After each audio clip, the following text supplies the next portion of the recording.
হয়ে গেছে, একটা মসজিদে নামাজ পড়ছে। উনি ভাবছেন আজকে রাত্রে এখানে আমার রাতটা কাটিয়ে নেব, সকালবেলা আবার যেখানে যাবার যাবো। কিন্তু মুয়াজ্জিন এসে বলছে যে হুজুর, আমাদের এখানে ঈশার পরে মসজিদে থাকার কোনো নিয়ম নেই, এখনই মসজিদে তালা বন্ধ হয়ে যাবে। উনি বলছেন ভাই তোমাদের মসজিদে যখন এই নিয়ম, ঠিক আছে আমি চলে যাচ্ছি। কিন্তু ওই মুয়াজ্জিন সাহেব ছিলেন না এই লোকটা কি, যদি জানতে পারতো এই লোকটাকে 10 লক্ষ হাদিসের হাফেজ, তৎকালীন যুগের সবচেয়ে বড় আল্লাহ পাকের ওলি, তো মাথায় করে তুলে নিজের ঘরে নিয়ে যেতে হবে মসজিদে। কিন্তু উনি তো নিজের পরিচয়টা দেবেন না। উনি রাস্তায় বেরিয়ে পড়েছে শীতের রাত, এখন তো হালকা শীত, এবং কম কম রাত্রি শীতে। উনি মসজিদ থেকে বের হয়ে চিন্তা করছেন যে কিভাবে এই রাতটা কাটাবো। হঠাৎ চোখে পড়ছে দূরে একটা হোটেল, রুটি তৈরি হচ্ছে। উনি ভাবলেন ঠিক আছে ওই দোকানেই যাওয়া যাক, আমার রাত্রি কেটে যাবে, একটু আগুনও তাপা হবে, খাওয়া দাওয়াও হয়ে যাবে, ওনার সাথে একটু গল্প সেরে নেব। এই ভেবে উনি সেইখানে গিয়ে পৌঁছেছেন। আর সেই দোকানদার যখন খামির করছে, রুটি করছে, রুটি সেকছে, মানুষকে খাবার দিচ্ছে, ওনার ঠোঁটটা হিলছে হিলছে হিলছে, ঠোঁটটা হিলছে। আমাদের তো কিছুই মসজিদে যেও কিছু দেখার আমাদের দরকার পড়েনি, বাড়িতেও দেখার দরকার পড়েনি। উনি কিন্তু গভীরভাবে ওটা লক্ষ্য করছেন যে লোকটা যেই কাজটাই করছে তার জবানটা হিলছে। উনি শেষে তাকে জিজ্ঞাসা করছে, ভাই একটা জিনিস আমি দেখলাম যে তুমি যে কাজই করছো তোমার ঠোঁট দুটো হিলছে, কি বিষয়, কি ব্যাপার? বলছে আমি আস্তাগফিরুল্লাহ আস্তাগফিরুল্লাহ আস্তাগফিরুল্লাহ আস্তাগফিরুল্লাহ বলছি। এবং উনি বললেন আমার জীবনে সবসময়ের আমল, আমি বাড়িতে থাকলেও পড়ি, বাড়ি থেকে বেরোলেও পড়ি, রাস্তায় চলতে চলতে থাকি যখন, তখন আস্তাগফিরুল্লাহ আস্তাগফিরুল্লাহ আস্তাগফিরুল্লাহ করতে দেয়। ইমাম আহমদ ইবনে হাম্বল জিজ্ঞাসা করছেন, সেটা পড়ে তুমি জীবনে কোনো লাভ পেয়েছ? এই শেষ জায়গাটা শুনবে। সে বলছে লাভ, সবই লাভ, লাভই লাভ। আমার জীবনে এমন কোনো আশা নেই যে আল্লাহ পাক পূরণ করেনি। আমার জীবনের সারা জীবনের সমস্ত আশা পূরণ হয়ে গেছে। আল্লাহ পাক একটা আশা আমার বাকি রাখেনি। আস্তাগফিরুল্লাহ আস্তাগফিরুল্লাহ বলে সুবহানাল্লাহ, সব আশা পূরণ হয়ে গেছে। আল্লাহর কাছে যখন যেটা চেয়েছি, যখন যেটা বলেছি, সেটা আমি পেয়ে গেছি। ইমাম আহমদ ইবনে হাম্বল আবার দ্বিতীয়বার ঘুরে জিজ্ঞাসা করলো, কোনো আশা বাকি নেই? সব পেয়ে গেছে? উনি বললেন হ্যাঁ, কোনো আশাই বাকি নেই, সব সব সব পূরণ হয়ে গেছে। উনি আবার দ্বিতীয়বার জিজ্ঞাসা করলেন। ইমাম আহমদ ইবনে হাম্বল ওনার থেকেও বেশি জানেন আস্তাগফিরুল্লাহ পড়ে কি লাভ। 10 লক্ষ হাদিস তার মুখস্থ আছে। কোন কোন হাদিসে আল্লাহ রাসূল সাল্লাল্লাহু আলাইহি সাল্লাম কি বলেছেন ওনার তো মুখস্থ। উনি একটা অভিজ্ঞতা নিতে চান, উনি অভিজ্ঞতা নিতে চাচ্ছেন। তৃতীয়বার আবার জিজ্ঞাসা করলো, কোনো আশা বাকি নেই? সে বললো না। একটু পরে বলছে একটা আশা বাকি আছে, একটা আশা আমার জীবনের বাকি আছে। কি আশা বাকি আছে? আমি শুনেছি বর্তমান যুগে সবচেয়ে শ্রেষ্ঠ হাদিসের মুহাদ্দিস ইমাম আহমদ ইবনে হাম্বল, তিনি আল্লাহ পাকের প্রিয় পাত্র। বর্তমান যুগে একবার তার জিয়ারত করার আমার আশা, একবার যাবো ওনার সাথে মুসাফা করব। কিন্তু আমার কাজের এত ব্যস্ততা আজ পর্যন্ত চিরে তার কাছে পৌঁছতে পারিনি। সামনে কে বসে আছে বলুন? আরে সামনে কে বসে আছে? বুঝে শুনছেন তো?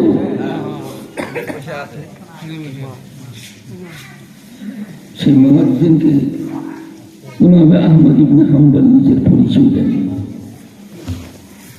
এই কথাটা শুনে ওনার মনে একটা এমন আবেগ সৃষ্টি হয়েছে, ওনার কাছে আর লুকাতে পারে। উনি বলছেন, ভাই তুমি আমার থেকে অনেক বড়, তুমি আমার থেকে অনেক বড়, তোমার হাত দুটো বাড়াও। আমি অধম, যাকে সবাই ইমাম আহমদ ইবনে হাম্বল বলে, ওই আশাটা আল্লাহ পাক আজকে তোমার পূরণ করে দিয়েছে। এই রাতের শীতের অন্ধকারে আমার কান ধরে নিয়ে এসে তোমার হোটেলে পৌঁছে দিয়েছে আল্লাহ পাক। এইসব মুসাফাটা করে নাও, ওইটাও তোমার পূরণ হয়ে গেছে। সুবহানাল্লাহ, মাশাআল্লাহ। দেখে যেতে হয় আল্লাহ পাক এত বড় ইমামকে কান ধরে এখানে টেনে এনেছে।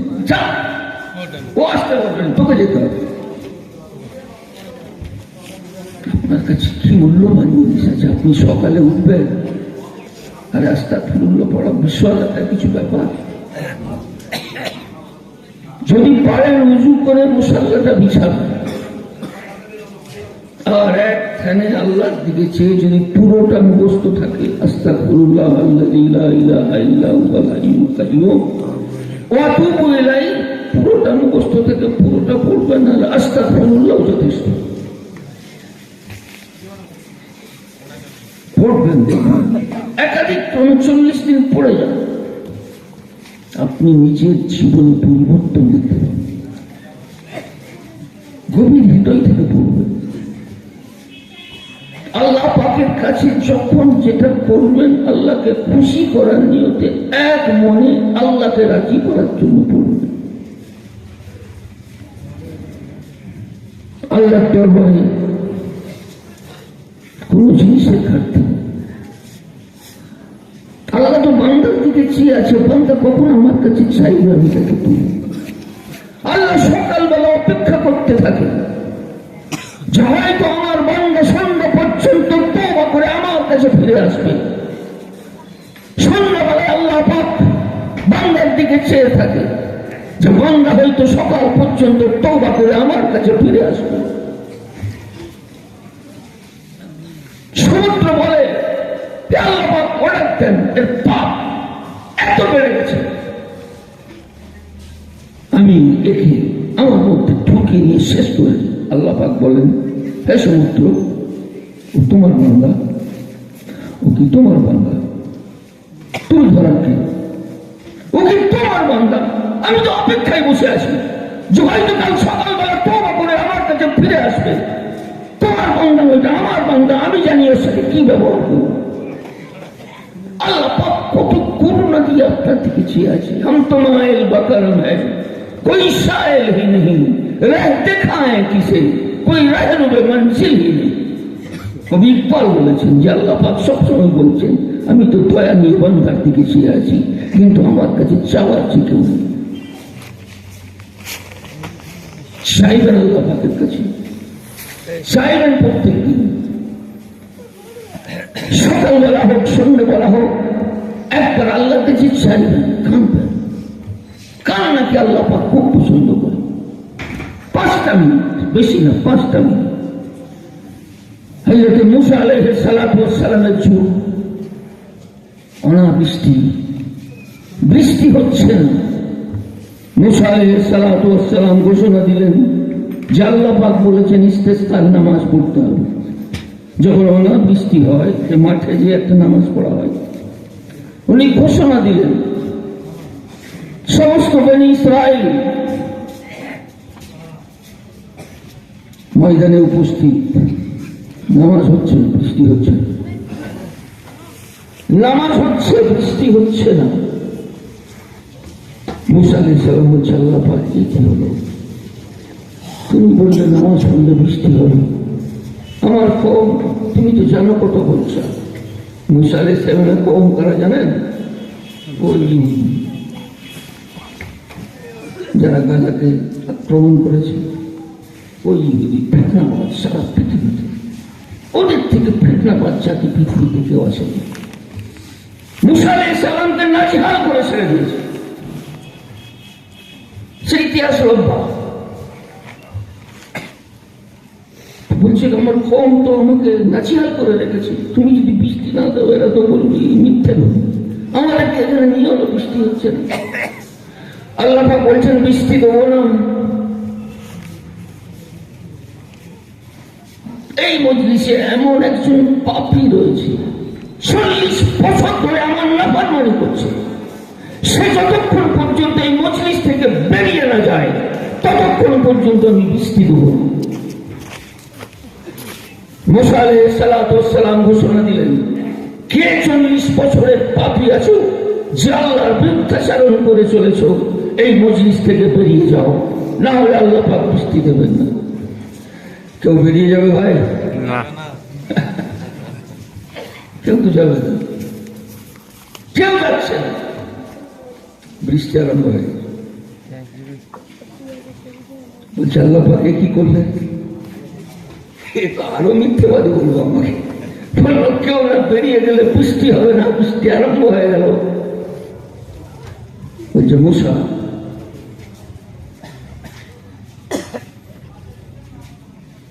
সেই পাপী লোকটা ছিল, তারই জন্য বৃষ্টি দিচ্ছি। সে আমার কাছে এমন তওবা করেছে কেলে, কিন্তু ওইখানে দাঁড়িয়ে তার 40 বছরের গুনাহ আমি ক্ষমা করে দিয়েছি, সুবহানাল্লাহ, তারই জন্য বৃষ্টি দিচ্ছি। সে যদি এই মজলিসে না থাকতো আমি বৃষ্টি দিতাম না। আপনি যদি মনে পাক্কা নিয়ত রেখে চান এই মজলিস থেকে আপনারা আল্লাহর ওলি হয়ে আপনি উঠতে পারবেন। रूठे हुए रब को मनाना मुश्किल नहीं, रूठे हुए यार को मनाना मुश्किल है। বন্ধু যদি রাগ করে তাকে মানানো অনেক কঠিন, রুঠে হুয়ে রব আল্লাহ যদি নারাজ হয়ে যায় তাকে রাজি করা অনেক সহজ। একটু চোখের পানি, একটু চোখের পানি ফেলে দেন। কিয়ামতের দিনে আল্লাহ পাক কেমন কেমন ভাবে আল্লাহ পাকের রহমত চারদিকে, সেদিনও রহমত। দুজনকে অর্ডার দেবে, যাও তোমাদের জন্য জাহান্নামের ফয়সালা। তারা ছুটতে আরম্ভ করবো জাহান্নামের দিকে। আল্লাহ পাক অবাক হয়ে, আল্লাহ পাকের অবাক মানে আমাদের কাছে প্রকাশ, আল্লাহ সবই জানে। বুলারে ওই দুজনকে ডাকো, তোমরা ছুটে চলে যাচ্ছ, জানলাম আল্লাহ পাক সারা জিন্দগি তোমার নাফরমানি করেছ, আজকে ডাইরেক্ট সামনে একটা অর্ডার দিলে, এটাও মানবো না, তাহলে আমার থেকে বড় কাফের কি হবে আল্লাহ পাক? সেই জন্য অর্ডার পাওয়ার সঙ্গে সঙ্গে এটা মানার জন্য চলছে। আল্লাহ পাকের দোয়া এসে আল্লাহ পাক যাও তোমাকে জান্নাতের ফয়সালা করে দেবে। আর এই অফার গুলো নিতে হবে তো, আপনার মনটাকে একটু ঠিক তো করতে হবে। আবার দুজনের ফয়সালা হবে, তারা একটু করে যাবে, একটু করে চাইবে, একটু করে যাবে, একটু করে চাইবে, একটু করে যাবে, আবার চাইবে। আল্লাহ পাক বলবেন যাও ওই বান্দা দুটোকে ডাকো। বলছে কি ব্যাপার, তোমরা যাচ্ছ আবার তাকাচ্ছ, যাচ্ছ আবার তাকাচ্ছ, যাচ্ছ আবার তাকাচ্ছ। বলে আল্লাহ পাক তুমি তো আর ভাবো, তোমার থেকে দয়াময় তো আর কেউ নেই, আমরা যাচ্ছি, একটু করে যাচ্ছি আর তাকাচ্ছি, হয়তো তোমার দয়া হয়ে যেতে পারে, সেই আশায় বারবার বারবার তোমার দিকে তাকাচ্ছি। আল্লাহ পাক বলবেন যাও ক্ষমা করে দিলাম, যাও জান্নাতের ফয়সালা হয়ে যাবে। এখন এই অফার কার ভাগ্যে জুটবে? 4 ভাগ্যে জুটে যাবে, সেটা ভাগ্যবান। একজন আটকে যাবে কিয়ামতের দিনে, একটা নেকি যদি পেয়ে যায়, নেকির পাল্লাটা ভারী হয়ে যাবে, জান্নাতের ফয়সালার একটা নেকি নেই। আল্লাহ পাক বলবেন যাও একটা নেকি যেখান থেকে নিয়ে আসো। আত্মীয় স্বজন পাড়া প্রতিবেশী সবার কাছে হতাশ হয়ে যাবে, ছুটে ছুটে ছুটে ছুটে নেকি আর পাচ্ছে না, মন খারাপ করে ফিরে আসছে, দেখছে একটা লোক বসে আছে। সে আগে থেকে বলবো ভাই তুমি এত হতাশ কেন? বলে তোকে বলে আমার কিছু লাভ নেই, আমার আত্মীয় স্বজন পাড়া প্রতিবেশী কেউ কিছু করেনি, তোকে বলে কি লাভ হবে? বলে বল না, হতে পারে তো লাভ হয়ে যাবে। বলছে ভাই একটা নেকির জন্য আপনি আটকে গেছে, ওই একটা নেকি যদি আমি পেয়ে যাই, আল্লাহ পাক বলেছেন আমার জান্নাতের ফয়সালা হবে। সে বলবে ভাই আমার তো সারা জিন্দগির একটি নেকি আছে, যা আমার এটা কোনো কাজে আসবে না, যা তুই নিয়ে নে। সে নেকি দিয়ে দেবে, খুশিতে আনন্দে আল্লাহর কাছে ছুটে আসবে। আল্লাহ পাক বলবেন, আল্লাহ পাককে বলবেন আল্লাহটা নেকি পেয়েছে। আল্লাহ পাক বলবেন আজকের দিনে এত দয়া, কার দয়া হলো? আমার থেকেও দয়াবান কেউ আছে? সে আমার থেকেও দয়াবান হতে চায়, আর আমার থেকে কেউ দয়াবান নাই। লোকটাকে ডেকে আনা হবে, তাকে বলবে কি ব্যাপার, তুমি নাকি দেবো? আল্লাহ আমার তো কোনো কাজে আসবে না। তুমি বলছে আমার থেকেও তুমি বেশি দয়া দেখাতে চাও, যাও তোমরা দুজনেই জান্নাতে চলে যাবে। ইও জান্নাতে চলে যাবে, ও জান্নাতে চলে যাবে। কত দয়াময় আল্লাহ! এক একটা মুসলমান এমন আছে সকাল থেকে সন্ধ্যা পর্যন্ত সে আল্লাহ পাকের সাথে তার কোনো যোগাযোগ থাকে না। আর একবার তো কেঁদে দেখো, একবার তো চোখের অশ্রু ফেলো। আল্লাহ পাক কত সহজ করেছে। বান্দা তুমি যদি কাঁদতে না পারো, কাঁদার ভানটা তো করো, আমার কাছে দেখাও, কাঁদার ভান করো যে আল্লাহ তুমি আমাকে ক্ষমা করো, কাঁদার ভান করো। বাপু ওইলা তো বাপু কই কাঁদো, যদি কাঁদতেও না পারে কান্নার ভান করে আমার কাছে চাও। अगर बख्शे सहे किस्मत न बख्शे तो करो जारी, बंदा की ये ख्वारी मिजाजे यार में क्यों आए। জালালউদ্দিন রুমি বলছে আল্লাহ ক্ষমা করে, ঠিক আছে, ক্ষমা যদি না করে আল্লাহ পাকের কাছে কেঁদে যাও, কেঁদে যাও, কেঁদে যাও। আল্লাহ তুমি আমার রব, তুমি আমার রব, তুমি আমার রব, তুমি আমার উপরে নারাজ কেন?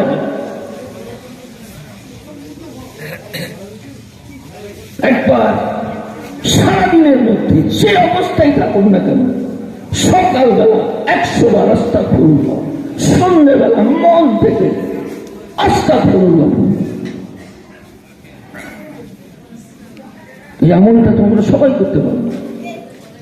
কমপক্ষে আজকের জলসায় আমরা এই শিক্ষাটা নিয়ে যাই, আজকের জলসায় এই শিক্ষাটা নিয়ে যায়।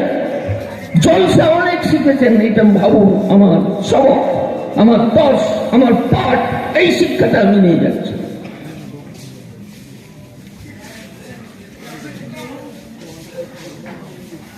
আল্লাহ পাক সবসময় বান্দাকে ডাকতে থাকি, বাজা বাজা হারা কে হস্তি বাজা, দরকার ফেরো গবরু বুত পরস্তি বাজা, ঈদের কহে মা তর কহে না উম্মীদি নেই, 100 বার अगर तौबा से किस्ती बाजा। বান্দা আমার কাছে ফিরে এসো, বান্দা আমার কাছে ফিরে এসো। তুমি যদি ঠাকুর পূজা করে থাকো ফিরে এসো, তুমি যদি অগ্নি পূজা করে থাকো ফিরে আসো। ঈদের গাহে মা তার গাহে না উম্মীদি নেই, আমার দরবারে হতাশা বলে কিছু নেই।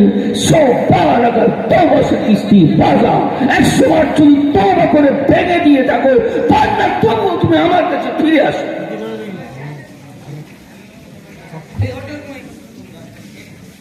আল্লাহ চাই বান্দা আমার কাছে চাও, বান্দা আমার কাছে হাত দুটো তুলুক, আমার কাছে দোয়া করো। আল্লাহ দোয়াকে খুব পছন্দ করে। আপনি চাইবেন কোন দিনের দোয়া কবুল হবে কেউ বলতে পারে, কোন শেষটা আপনার কবুল হবে কেউ বলতে পারে।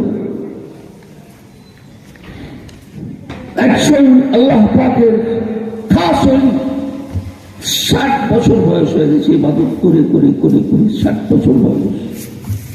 আওয়াজ আসছে, গায়েবী আওয়াজ আসছে, বান্দা তোমার ইবাদত কবুল না। দ্বিতীয় দিন আওয়াজ আসছে, বান্দা তোমার ইবাদত কবুল নয়। তৃতীয় দিন আওয়াজ আসছে, বান্দা তোমার ইবাদত কবুল নয়। এমনকি তার সঙ্গে যে খাদেমটা আছে সেও পর্যন্ত শুনছে। চতুর্থ দিন সেই তার খাদেমটা বলছে, হুজুর 3 দিন তো শুনছেন, আর ইবাদত করে কি লাভ, আর ইবাদত করে কি লাভ? বার্ধক্যে পৌঁছে গেছেন, এই কটা দিন আরাম করে নিজের জীবনটা কাটিয়ে দেন। খাদেন তো কাঁচা। আর এ যে আল্লাহ পাকের 60 বছর ইবাদত করছে, সে তো কাঁচা না। কি উত্তরটা দিচ্ছে শুনুন, কি উত্তরটা দিচ্ছে শুনুন। সে আল্লাহর ওলি উত্তর দিচ্ছেন যে ছাড়াতে তাকে যেতে পারে যাকে ছেড়ে দেওয়ার পর আর কোন দরওয়াজা আছে। আল্লাহকে ছেড়ে দেওয়ার পর আর কোন দরওয়াজা নেই। তিনি কবুল করুক না করুক, সারা জীবন তার ইবাদত করবো, এই পৃথিবী থেকে যাব। চতুর্থ দিনে আল্লাহ পাকের আওয়াজ বদলে গেল, বলছে হে আমার বান্দা, সত্যই তুমি যে ইবাদত করেছিলে 60 বছর, তার মধ্যে এত ভুল গলতি ছিল, কবুল করার যোগ্য ছিল না। কিন্তু তুমি যে বলছো আমার ছাড়া কবুলের কোনো দরজা নেই, আমার দরজা ছেড়ে যাবে না, যাও, তোমার 60 বছরের ইবাদত আমি কবুল করে নিলাম।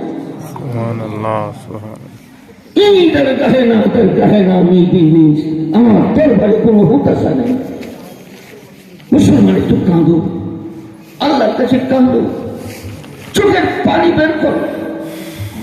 শেখ সাদি রহমতুল্লাহ আলাইহি একটা ঘটনা লিখেছেন। একজন বুজুর্গের মৃত্যুর সময় নিকটবর্তী, তার কাছে অনেক পাওনাদার আছে। কে 1000 পাবে, কে 2000 পাবে, কে 3000 পাবে, কে 10,000 পাবে। সমস্ত পাওনাদাররা এসে গিয়েছে, টাকা চাচ্ছে যে আমাদের টাকা দাও। ও মৃত্যু মুখে, মৃত্যু শয্যায়, চাদরটা গায়ে ঢাকা দিয়ে মুখ থেকে লুকিয়ে দিয়ে পড়ে আছে। এরা বলছে, আচ্ছা হুজুর, পড়ে এক চোখ দুটো বন্ধ হয়ে গেলে আমাদের টাকা মরে যাবে। আর ইনি মুখই খুলছেন না, আমাদেরকে মুখই দেখাচ্ছেন। কিছুক্ষণ পর একটা মাসুম ছেলে হালুয়া হালুয়া হালুয়া হালুয়া বলে আওয়াজ দিচ্ছে। বুজুর্গ মুখটা খুললেন, খুলে বললেন, হালুয়াওয়ালাকে ডেকে দাও। এই হালুয়াওয়ালাকে ডেকে দিল। ওই বাচ্চার হালুয়া যা ছিল বলে, কত দাম? বলে 20 টাকা। বলে দিয়ে দাও। সব দিয়ে দিল, সবাইকে খাইয়ে দিল। খাইয়ে দিয়ে আবার চাদর ঢাকা দিয়ে শুয়ে পড়লেন। পেট টাকাটাও দেয়নি। সবাই বলছে, আচ্ছা উঠে পারলে, আমাদের পয়সা তো দেয়নি, আবার এই মাসুম বাচ্চার পয়সাটাও মেরে আল্লাহর কাছে যাবে। ছোট ছেলেটা কাঁদতে আরম্ভ করেছে যে আমার মা কি বলবে, আমার বাপ কি বলবে, আমাকে পিটবে, মারবে, কাঁদছে। হঠাৎ দরওয়াজায় কেউ ধাক্কা মারছে। সেই আল্লাহর বুজুর্গ চাদরটা সরালেন, বলেছ একটা খাঞ্চা আছে, এই খাঞ্চাটা নিয়ে এসো। খাঞ্চাটা এলো। 5,000 যা তার আলাদা রাখা আছে, 10,000 যা তার আলাদা রাখা আছে, 1,000 যা তার আলাদা রাখা আছে, আর ওই মাসুম বাচ্চার 20 টাকা আলাদা রাখা আছে। উনি সবের টাকা মিটিয়ে দিলেন। পাওনাদাররা চলে গেল। তিনি আল্লাহকে বলছেন, আল্লাহ পাক দিলে তো তুমি বটে, দেরি কেন হলো? দেরি কেন হলো? আমি মানুষের কাছে লজ্জিত হচ্ছিলাম, আমি মানুষের কাছে লজ্জিত হচ্ছিলাম, আমি মুখ খুলে মুখটা দেখাতে পারছিলাম না। তুমি আমাকে লজ্জিত করলে কেন? তুমি দেরি করলে কেন? আল্লাহ পাকের পক্ষ থেকে গায়েবী আওয়াজ আসলো, বান্দা, এতক্ষণ চাওয়ার লোক অনেক ছিল, কাঁদার লোক কেউ ছিল না। যখন মাসুম বাচ্চা কেঁদে উঠলো, চিৎকার করে উঠলো, আমার আরো ছিলে গেল, আমার দয়া হয়ে গেল, আমি পাঠিয়ে দিলাম। তারা গিয়ে কাউকে হালুয়া ফরোস।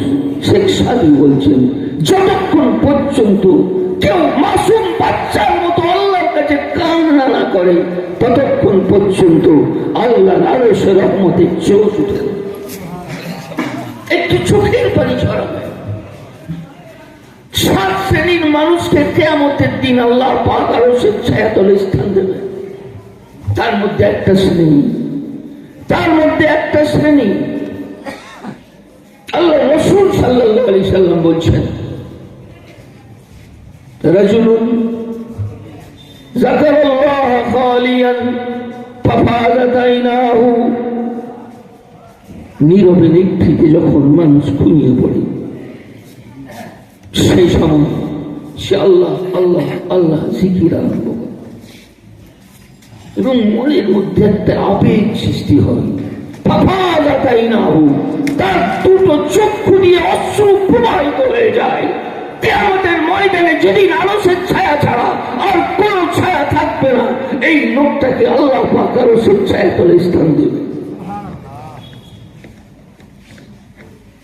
আল্লাহ দয়াময়, সবসময় মনে করবেন আল্লাহ দয়া নেই।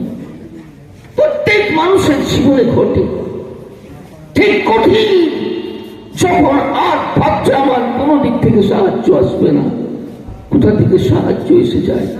আল্লাহ পাক বলেন, হে আমার বান্দা, তোমার সুখের দিনে তুমি আমাকে একবার স্মরণ করে নাও, তোমার দুঃখের দিনে আমি তোমাকে স্মরণ করব। হে আমার বান্দা, তোমার সুস্থতার যুগে তুমি আমাকে একবার স্মরণ করে নাও, তুমি যখন অসুস্থ হয়ে যাবে আমি সেদিন তোমাকে স্মরণ করব। হে বান্দা, তুমি আমাকে একবার গাফেল হয়েও দেখে নাও, তোমার ঠিক কঠিন মৌকাতে আমি তোমাকে স্মরণ করব, আমি তোমার কাজ করে দেব। আপনি আপনার নিজেকে চিনেন না, আপনার কাছে কোটি কোটি কোটি কোটি টাকার মূল্যের সম্পদ আছে। আল্লাহ পাক আমাদেরকে বিশ্বের শ্রেষ্ঠ গ্রন্থ দিয়েছে, আপনি একবার পড়েন না ভাই। আরে আপনি পড়েন না, সারা বছর কেটে যায়, একবারও এই কোরআনটাকে বুকে জড়িয়ে ধরেন না।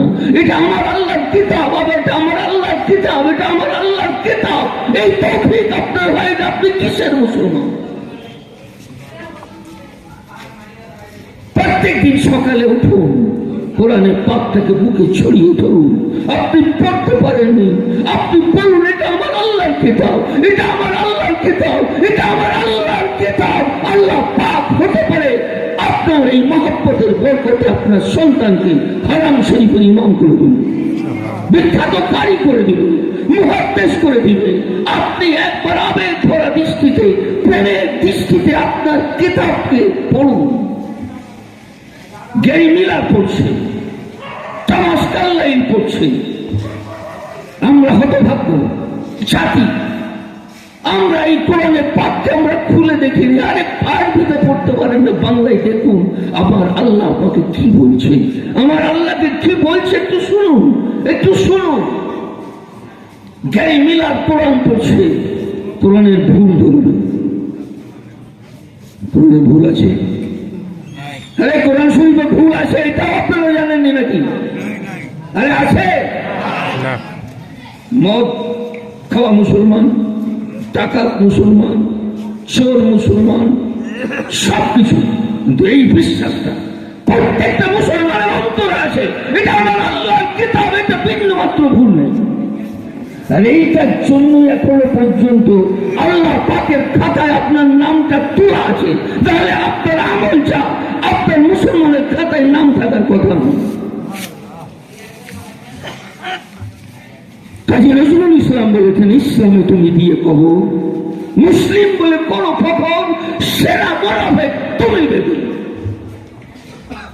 তুমি ইসলামকে কবর দিয়ে নিজে মুসলমান বলে ফখর করছো, তোমার মতো বেঈমান, তোমার মতো বেদিন, তোমার মতো মোনাফেক পৃথিবীতে কেউ নেই। তুমি আল্লাহর কোরআনের বিদ্বেষী।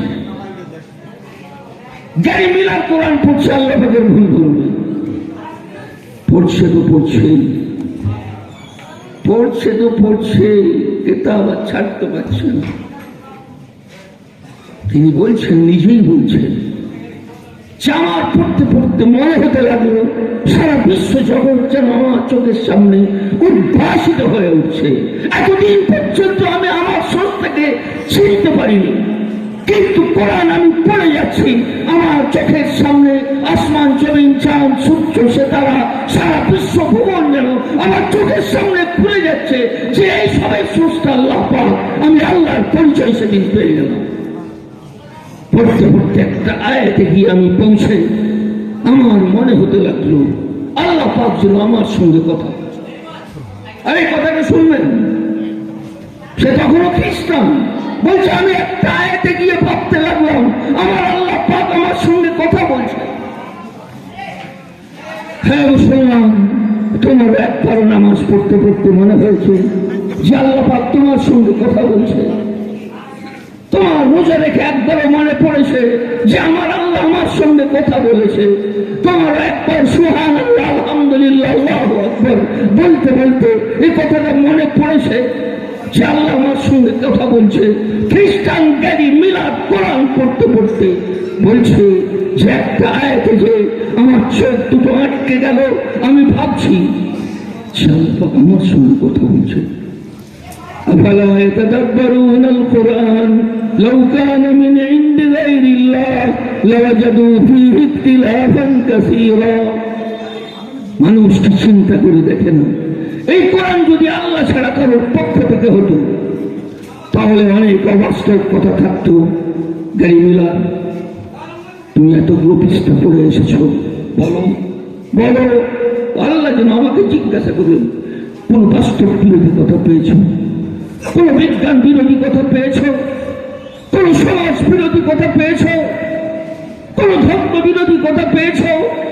যে আল্লাহ আমাকে জিজ্ঞাসা করছে আর বলছে গ্যারি মিলার এই কিতাবের শেষ পর্যন্ত পড়তে হবে, বাস্তব বিরোধী একটা কথাও তুমি খুঁজে পাবে না, তুমি ভুল কি করে ধরবে? গ্যারি মিলার বলছে আমি সূরা আম্বিয়া পর্যন্ত পড়তে পড়তে চলে গেলাম। আপনি মুসলমান ঘরের সন্তান, আপনি কোন সূরা আজ পর্যন্ত পরিপূর্ণ জানেননি, পড়েননি। গ্যারি মিলার পড়ছে তো পড়েই যাচ্ছে। বলছে সূরা আম্বিয়াতে যখন আমি পৌঁছে গেলাম আমি নিজেকে কাবু রাখতে পারলাম না। আমি লা ইলাহা ইল্লাল্লাহ মুহাম্মাদুর রাসূলুল্লাহ পড়ে আমি মুসলমান হয়ে গেলাম। আমি বলতে বাধ্য হলাম এটা আল্লাহ পাকের কিতাব ছাড়া আর কারোর কিতাব হতে পারে না। আমি পড়ছিলাম সূরা আম্বিয়ার আয়াত, আলাম ইয়ারাল্লাযীনা কাফারু আন্না আস-সামাওয়াতি ওয়াল আরদা কানাতা রাতকান ফাফাতানাহুমা ওয়া জাআলনা মিনাল মা'i কুল্লা শাইইন হাই। আমি দাঁড়িয়ে গেলাম পড়তে পড়তে, এটা আল্লাহর কিতাব, এটা আল্লাহ। এটা কি বলছে আল্লাহ পাক? অবিশ্বাসীরা কি চিন্তা করে দেখে না? আসমান জমিন একত্রিত ছিল, ফাফাতানাহুমা আমি বিদীর্ণ করে দিলাম, পেড়ে দিলাম। আমি অবাক হয়ে গেলাম, এটা মোহাম্মদ কি করে বলতে পারে? আজ 1000 বছর পূর্বে এই থিওরি কেউ জানতো না। সারা পৃথিবীর ইতিহাসে সর্বপ্রথম 200 বছর হলো এই থিওরি আমরা আবিষ্কার করেছি। 700 বছর আগেও জানতো না, 800 বছর আগেও জানতো না। 1500 বছর আগে এই কথাটা কারো জানা থাকার কথা নয়, এটা আমরা আবিষ্কার করেছি। সারা বিশ্ব ডিম্ব আকারে ছিল, বিস্ফোরণ ঘটে এই মহাবিশ্বের সৃষ্টি হয়েছে। কিন্তু আজ থেকে 1000 বছর পূর্বে কোরআনে এই কথাটা লেখা আছে। এটা মুহাম্মাদের কথা নয়, এটা মুহাম্মাদের কথা নয়, এটা আল্লাহর কথা, যিনি এই জগৎকে সৃষ্টি করেছেন, যিনি অতীত জানেন, যিনি বর্তমান জানেন, যিনি ভবিষ্যৎ জানেন। এটা আল্লাহর কিতাব, লা ইলাহা ইল্লাল্লাহ মুহাম্মাদুর রাসূলুল্লাহ। আমি সাক্ষ্য দিচ্ছি আল্লাহ ছাড়া কোনো মাবুদ নেই, আমি সাক্ষ্য দিচ্ছি মুহাম্মদ ছাড়া কোনো রাসূল নেই। আপনার কাছে বিশ্বের শ্রেষ্ঠ গ্রন্থ। ওয়াজআলনা মিনাল মা'i কুল্লা শাইইন হাই। তারপরে আয়াতে আল্লাহ পাক বলছেন প্রত্যেকটা বস্তুকে আমি পানি থেকে সৃষ্টি করেছি। আরে বিজ্ঞানে পড়েননি জলই জীবন, জলই জীবন বলে একটা আয়াত পড়ছি, আমি অবাক হয়ে যাচ্ছি। দার্শনিক কেটে বলছে আমি যখন কোরআন একবার পড়ি তখন জ্ঞানের একটা অধ্যায় আমার চোখের সামনে খুলে যায়, আবার যখন দ্বিতীয়বার পড়ি জ্ঞানের আরেকটা অধ্যায় আমার চোখের সামনে উদ্ভাসিত হয়ে ওঠে। আমি যখন তৃতীয়বার পড়ি জ্ঞানের আরেকটা দরজা আমার চোখের সামনে উন্মুক্ত হয়ে যায়। কোরআন আমার মধ্যে ঢুকে যায়, আমি কোরআনের মধ্যে ঢুকে যাই, আমি কোরআনের প্রশংসা করতে বাধ্য হয়। এটা আল্লাহ পাকের কিতাব, এটা আল্লাহ পাকের কিতাব। আপনি মুসলমান পড়েন না, বুকেও একবার চড়েন না, সারাদিনে একবার তার দিকে দৃষ্টি নিক্ষেপ করেন না। ইমাম আহমদ ইবনে হাম্বল রাহমাতুল্লাহ আলাইহির ইন্তেকাল হয়ে গেছে, তার পাশে একটা কামার, তারও ইন্তেকাল। একজন স্বপ্নে দেখছে সেই কামার 10 লক্ষ হাদিসের হাফেজ, তার সঙ্গে কামারটা করছে। বলছি আমি অবাক হয়ে গেলাম, কোথায় 10 লক্ষ হাদিসের হাতে, কোথায় এই কামার, সে ওর সাথে জান্নাতি করছে। আমি তাকে আস্তে করে জিজ্ঞাসা করলাম, ভাই তুমি তো একটা কামার, তুমি এত বড় মুহাদ্দিস, 10 লক্ষ, পৃথিবীর শ্রেষ্ঠ মুহাদ্দিস ইমামে আহমদ ইবনে হাম্বল, তার উস্তাদ ইমাম শাফিঈ, তার উস্তাদ ইমাম মালিক, তার উস্তাদ ইমামে আবু হানিফা,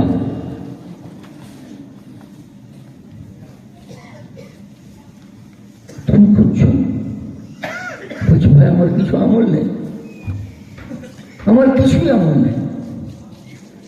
আমি যখন আল্লাহ পাকের কাছে এলাম, আল্লাহ পাক বললেন আমল, আমি বললাম কিছুই আমল নেই, শুধু একটা আমল আছে, একটা আমল আছে। ইমাম আহমদ ইবনে হাম্বল ইশার নামাজের পর নামাজে দাঁড়িয়ে যেতেন, সারা রাত্রি ব্যাপী আল্লাহর কিতাব কোরআন শরীফ পড়তে থাকতেন।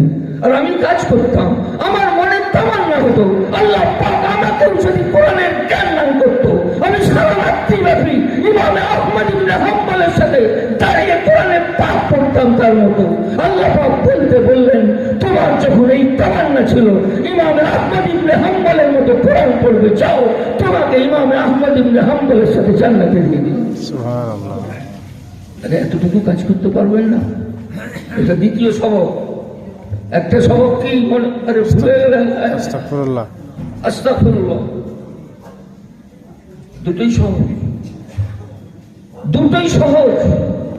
আপনি মনে তামান্না রাখতে পারবেন না, আপনি কোরআনে পাকের টুকুকে জড়িয়ে ধরতে পারবেন না।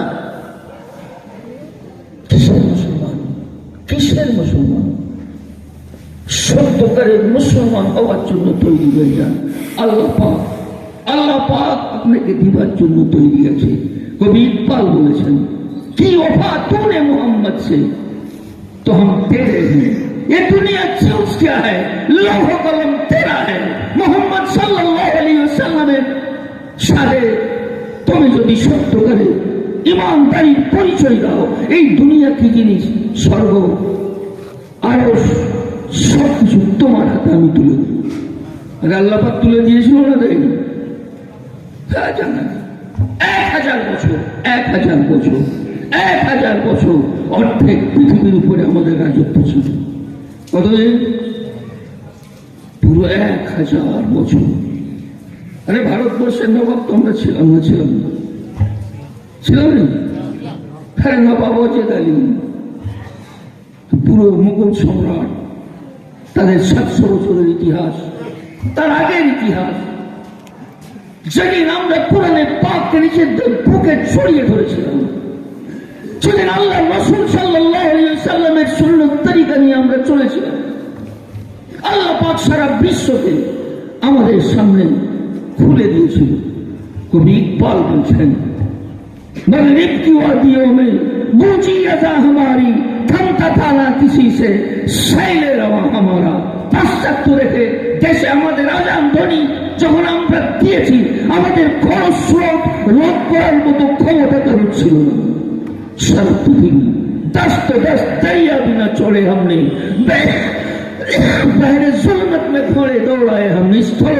স্থলভাগ আমরা স্থলভাগ আটলান্টিক মহাসাগর পাড়ি দিয়ে পৃথিবীর অপর প্রান্তে পৌঁছে গেছি। আমাদের খরচ স্রোতকে রোধ করার ক্ষমতা কারণ ছিল না। আমরা নিজেকে চিনি, সারা পৃথিবী আপনাকে পড়ছে। যত অত্যাচার হচ্ছে মুসলমানের উপরে, যত মারা হচ্ছে, গবেষকরা কোরআন নিয়ে পড়ছে। একজন বলছে আমি কোরআনের বিরুদ্ধে লেখার জন্য আমি কোরআনে পাকটা নিলাম, যেটা মানুষের সামনে দেখাবো। আমরা ছোটবেলা থেকে আমাদেরকে এই জিনিস দেখানো হয়েছে, এরা সন্ত্রাসবাদী, এরা সন্ত্রাসবাদী। আমি সন্ত্রাসের বিরুদ্ধে, কোরআনের বিরুদ্ধে আমি একটা লেখা লিখবো বলে আমি কোরআন শরীফ খুললাম, স্বয়ং করতে আরম্ভ করলাম। কোথায় সন্ত্রাসবাদের হুকুম আছে?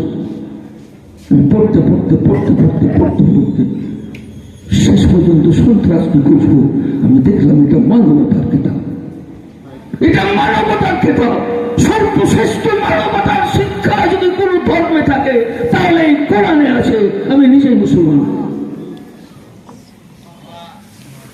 এত শ্রেষ্ঠ গ্রন্থ আপনার কাছে আছে, আপনি কি করছেন? হচ্ছে না। আল্লাহ পাক আমাদের সকলকে তৌফিক দান করুন।